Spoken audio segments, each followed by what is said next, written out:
Okay mga kawan, naputol po, no? Di bale, ito po, tapos na po ang pag-transformation ni Optimus Prime. Ito na po ang kanyang robot mode. Yan, titingnan nyo, para siya yung sa original na crystal version.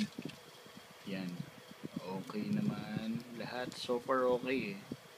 Walang talagang may tatapon eh. Pero nasa inyo pa rin po yan kung gusto nyo ho talaga ng ganitong klaseng mga laruan. Pwede po kayong bumili. Ayan, subukan natin tayo. Po yung tuhod niya. Okay naman.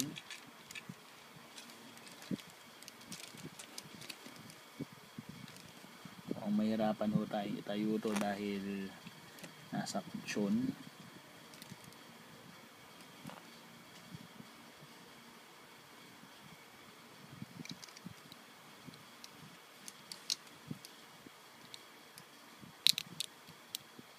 Ayan, kakabit ko na ho yung baril na makita nyo ho.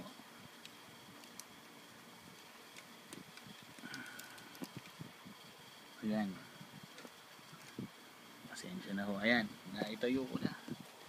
Success. So, napaganda naman po talaga ng version na to kahit KO lang. Wala talagang masabi, maganda to. Meron pang isa nito yung regular version naman, no? Pero wala po ako nun. Siguro pag nakabil tayo gagawa natin ng review. Ayan. Okay.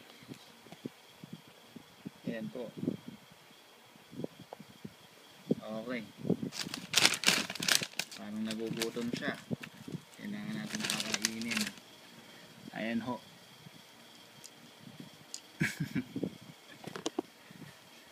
Ayan, wala na po tayong oras at kailangan natin mag-sign off.